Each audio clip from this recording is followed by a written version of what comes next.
Hello students, कैसे हैं आप सभी की सभी। आई होप आप सभी की सभी अच्छे होंगे। जैसा कि आप सभी की सभी जानते हैं, कल एडवांस का पेपर था, एडवांस जेई का। तो बहुत सारे बच्चों का मेरे पास मैसेज आ रहा था कि भाई सर एक बार सॉल्यूशंस डिटेल्स सॉल्यूशंस दे दीजिए जो क्लास 11th में है। तो उनके लिए मैं बहुत ही डेडिकेटेड वीडियो लेकर आया हूं जिसके अंदर मैं जितना भी पूरा एडवांस का पेपर है मैथ्स का पूरा सॉल्व कराऊंगा।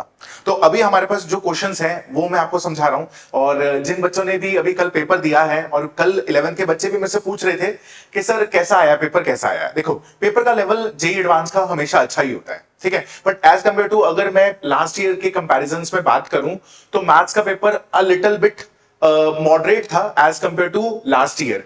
बट फिजिक्स तो देखो ऑलवेज बनाते हैं पेपर, हमेशा डिफिकल्ट आता ही है। फिजिक्स का थोड़ा सा डिफिकल्ट पेपर था और केमिस्ट्री हर साल की तरह मॉडरेट रही है। पर मैथ्स के कुछ क्वेश्चंस ऐसे थे जो कि बहुत ही अच्छे थे, बहुत ही अच्छे। मुझे भी अच्छा लगा कि भी हाँ ऐसे क्वेश्चंस पूछ रहे हैं। और बहुत सारे बच्चों को इनकी नॉलेज, जो शॉर्टकट्स की नॉलेज है ना, अगर आपको ये पता होंगे ना तो वो क्वेश्चंस आपके लिए बहुत इजी हो जाएंगे।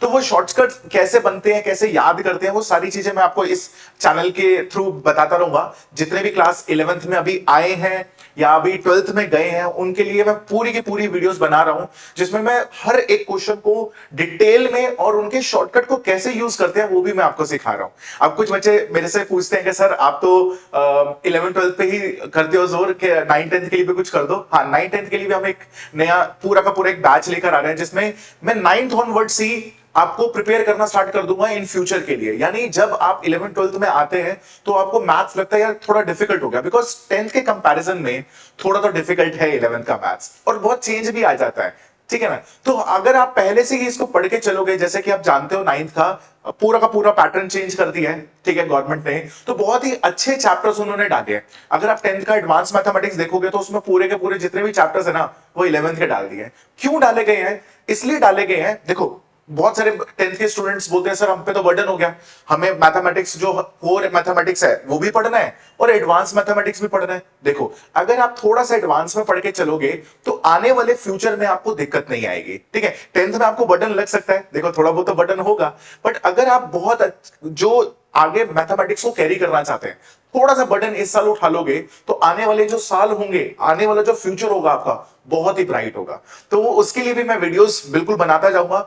बहुत सारे बच्चे जो हमारे आसपास रहते हैं वो तो हमसे जुड़ ही जाते हैं, बट जो दूर रहते हैं वो कैसे करें, ठीक है, उनके लिए मैं डेडिकेटेड वीडियोस बनाता रहूंगा। यूट्यूब पे बिल्कुल फ्री बनाऊंगा आपके लिए और ऐसे ही बनाऊंगा। आपको ये जितने भी फॉर्मूलाज हैं आपको कहीं भी नहीं मिलेंगे, क्योंकि ये मेरे खुद के बनाए हुए फॉर्मूलाज हैं। कुछ ऐसी बनाई हुई ट्रिक्स हैं जो आपको देखने में मजा भी आएगा, सीखने में भी मजा आएगा, और जब आप अप्लाई करोगे आप कहोगे तो बहुत ही इजी क्वेश्चंस थे, ठीक है ना।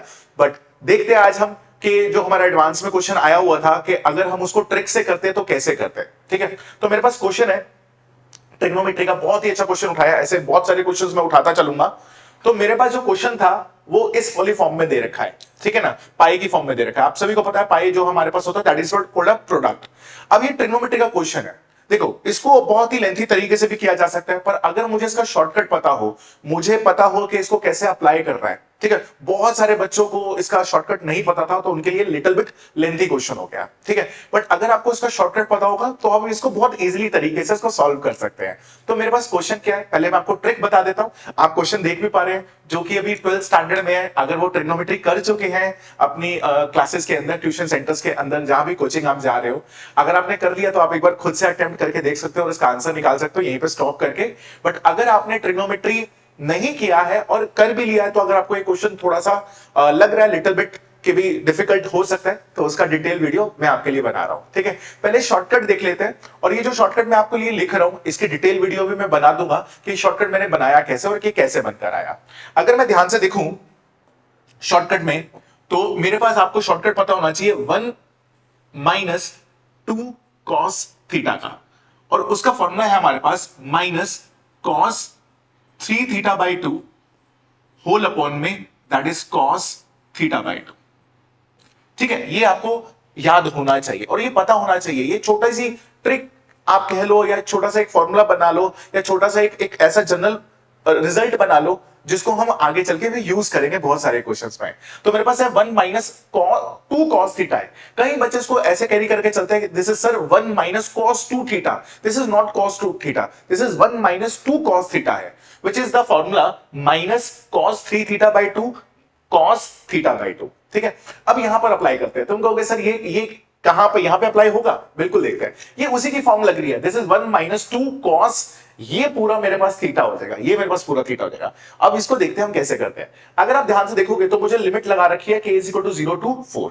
ठीक है, अब इसको पहले हम थोड़ा सा एक्सपैंड करते हैं अपने लिए। जब मैंने इसको एक्सपैंड किया तो मेरे पास क्या सोल्यूशन बनता है वो देखते हैं। मेरे पास अल्फा बना, अल्फा इज इक्वल टू में, ठीक है, मैं डायरेक्टली ओपन कर रहा हूं आपके लिए। तो दिस इज 1 माइनस 2 कॉस। अगर मैं यहां पर k की वैल्यू 0 को सब्स्टिट्यूट करता हूं तो 3 की पावर 0 वो 1 हो जाएगा, तो पाई बाय 11 आ जाएगा। तो ये बनकर आ गया मेरे पास पाई अपॉन में 11। अगर मैं आगे चलता जाऊं, इसका मतलब होता है दैट इज कॉल्ड प्रोडक्ट। अगर आपने दो सिंबल्स पढ़ रखे होंगे तो अगर आप जानते हैं, तो अगर मैं सिग्मा लिख रहा हूं तो उसका मतलब होता है सम यानी समेशन। अगर ऐसा पाई आपको दिखाई देगा तो उसका मतलब होता है प्रोडक्ट, तो मैं प्रोडक्ट में लिख रहा हूं। तो प्रोडक्ट में अगर मैं लिखता हूं दिस इज 1 माइनस कॉस, अगर मैं यहां पर k की जगह 1 0 से लेकर 4 तक पुट करना है, अब मैं 1 पुट करूंगा तो क्या आ जाएगा? 3 आ जाएगा। तो विच इज इक्वल टू में 3 पाई अपॉन में 11। ठीक है, करते जाइए आप मेरे साथ साथ। 1 माइनस कॉस, अगर मैं 2 पुट करूंगा तो यहां आ जाएगा 9 पाई बाय 11।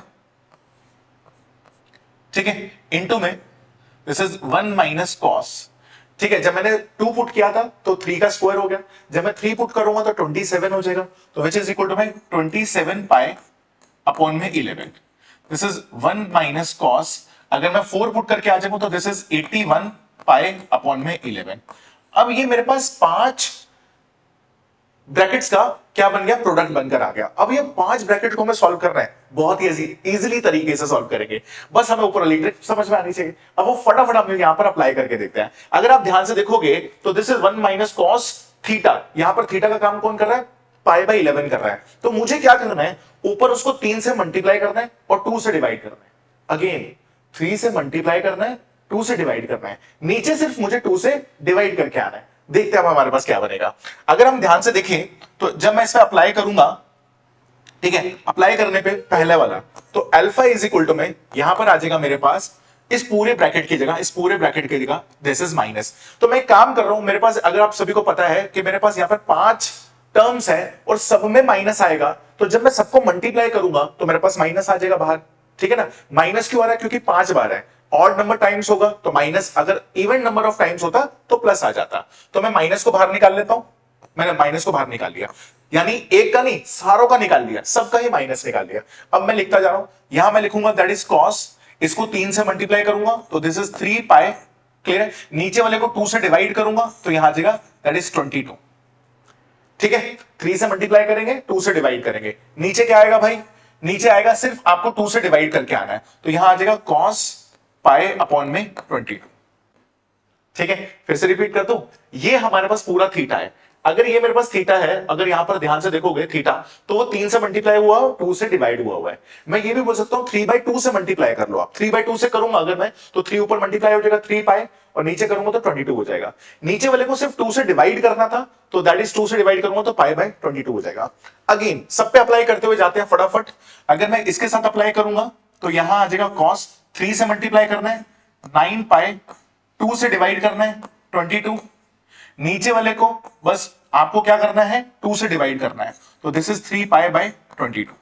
करते जाते हैं, इसके लिए दिस इज कॉस, 3 से मल्टीप्लाई करेंगे 27 पाई होल अपॉन में 22 होल अपॉन में कॉस, ठीक है, 2 से डिवाइड करके आना है 9 पाई बाय 22। ठीक है, सबके लिए कर लेते हैं। अब किसी के मन में आ रहा होगा सर वो माइनस कहां गया? आपने तो माइनस भी लिखा था, वो सब में कॉमन ले चुका हूं मैं बाहर। ठीक है, ओके, इसको करते हैं। यहां पर आ जाएगा कॉस, 3 से करूंगा 81 पाई होल अपॉन में 22 होल अपॉन में दैट इज कॉस, ठीक है, दैट इज 27 पाई अपॉन में 22, क्योंकि इसको तो 2 से डिवाइड करना था। अगला आ जाएगा हमारे पास दैट इज कॉस, 3 से करूंगा तो दिस इज 243 पाई अपॉन में 22 होल अपॉन में that is cos 81 pi whole upon में 22। ठीक है, अगर आप ध्यान से पैटर्न को देखोगे तो हमारे पास टर्म्स को कैंसिल करने का मौका दिया हुआ है उसने पूरा का पूरा। तो अगर मैं यहां पर कैंसिल करके आता हूं, आप सभी को दिख रही है टर्म्स हमारे पास कैंसिल हो रही हैं। तो अगर हम ध्यान से देखें तो ये वाली जो टर्म है वो इससे कैंसिल हो रही है, 9 पाई वाली टर्म इससे कैंसिल हो रही है, 27 वाली टर्म इससे कैंसिल हो रही है, 81 वाली इससे कैंसिल हो रही है। तो मेरे पास दो ही टर्म्स बचेगी अल्फा की वैल्यू में। वो कौन कौन सी टर्म्स बच रही है? माइनस बच रहा है हमारे पास, ऊपर बच रहा है हमारे पास cos, that is 243 pi whole upon में 22 होल अपॉन में कॉस, पहली टर्म बच रही है that will be pi upon में 22। ठीक है, जो नीचे बच रही है हमारे पास ये बनकर आ गया। अब आप सभी को पता है कि अगर मेरे पास यहां पर बहुत बड़ा एंगल है तो मैं उसको छोटे में कन्वर्ट कर सकता हूं क्वाड्रेंट रूल लगाकर। तो क्वाड्रेंट रूल कैसे लगाया जाता है? आपको ऊपर वाले को ब्रेक डाउन करना होता है नीचे वाले की टर्म्स में। तो ऊपर लिखा हुआ 243, मुझे 22 की टर्म्स में इसको डिवाइड करना है, यानी उसकी टर्म्स में लिखना है। अगर मैं लिखूंगा तो अप्रोक्सीमेटली अगर मैं डिवाइड करके देखता हूं, अगर मैं 220 को 22 से डिवाइड करूंगा तो 10 आ जाएगा, अप्रोक्सीमेटली उससे थोड़ा सा बड़ा जा रहा है। ठीक है, तो ये कितने पे जा रहा है आप सभी को दिखा रहा है? 11 पे जा रहा है। तो मैं यहां पर लिख देता हूं आपके लिए, इधर देखिए, तो मेरे पास आ जाएगा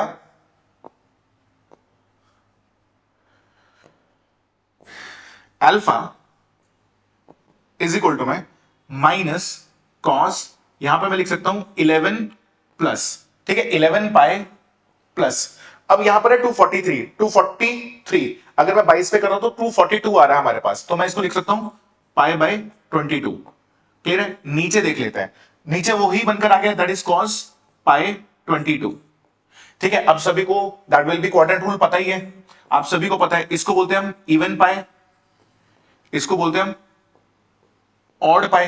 ठीक है, अगर आपको ये नहीं पता है तो आपको ये चीजें पता होनी चाहिए, that is called odd pi line. अगर मैं ऑड पाई लाइन पर हूं, इस वाली लाइन पर हूं, और उसमें pi by 12 pi by 22 add करता हूं, तो कौन से क्वाड्रेंट में आ जाऊंगा?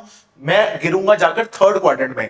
थर्ड क्वाड्रेंट में कॉस क्या होता है? नेगेटिव। बाहर एक नेगेटिव और बैठा हुआ है तो उसको क्या कर देगा? पॉजिटिव बना देगा। तो अल्फा की वैल्यू हो जाएगी that will B minus of minus, एक बार लिख देता हूं आपके लिए, और ये हो जाएगा cos pi by 22 whole upon में कॉस पाई बाय 22। ये पूरा पूरा कैंसिल हो गया, तो वैल्यू कितनी आ गई? 1, माइनस माइनस प्लस हो गया 1, यानी अल्फा की वैल्यू 1 आ गई। अगर आप ध्यान से देखोगे अल्फा की वैल्यू मेरे पास 1 आ रही है, ठीक है, अगर अल्फा की वैल्यू मेरे पास 1 आ रही है तो यहां पर हम इसकी वैल्यू निकालते हैं। ठीक है, तो मेरे पास 5 माइनस अल्फा का स्क्वायर कितना हो जाएगा? 1 हो जाएगा। अच्छा, ऑप्शंस यहां पर गलत दिए हुए हैं तो आप इसको किसी को भी एक को ठीक कर लेना भाई। ठीक है, तो ऑप्शन मेरे पास यहां पर एक काम करते हैं, इस 3 की जगह हम कर लेते हैं दैट विल बी 4। ठीक है, तो अगर मुझे इसकी वैल्यू निकालकर आनी है, this is 5 minus alpha square की वैल्यू निकालनी है, तो दिस इज 5 माइनस 1 का square which is equal to में 4। ठीक है, तो इसका करेक्ट ऑप्शन होगा that will be 4। Is that clear? तो ऐसी वीडियोस के लिए अगर आपको चाहिए कि डिटेल वीडियोस आपको मिलते रहिए तो प्लीज आप मेरे चैनल को सब्सक्राइब कर सकते हो। ठीक है, अगर आपको कोई और क्वेश्चन आपको डिफिकल्ट लग रहा है तो आप कमेंट में भेज सकते हो कि सर ये मुझे क्वेश्चन डिफिकल्ट लग रहा है, तो उसका भी डिटेल सोल्यूशन आपके लिए बनाता रहूंगा। Is that clear? चलिए, आई होप आप सभी को ये क्वेश्चन अच्छा लगा होगा। क्वेश्चन बहुत ही बेहतर था। अगर आपको ये ट्रिक समझ में आ गई है तो अगर आप इसका चाहते हैं कि भी मैं इसकी एक और डिटेल वीडियो बना दूं, जो कि ये मैंने आपको शॉर्टकट दिया था, ये कैसे बनकर आया वो भी मैं आपके लिए बना दूंगा। नहीं तो आप एक बार खुद से भी ट्राई कर सकते हो कि सर ये सॉल्यूशंस अगर बनाया है सर ने ये वाला शॉर्टकट तो ये कैसे बना होगा, एक बार खुद से आप ट्राई कीजिए और आपके लिए मैं बना ही दूंगा। चलिए, मिलेंगे हम नेक्स्ट क्लास में। चलिए, गुड आफ्टरनून।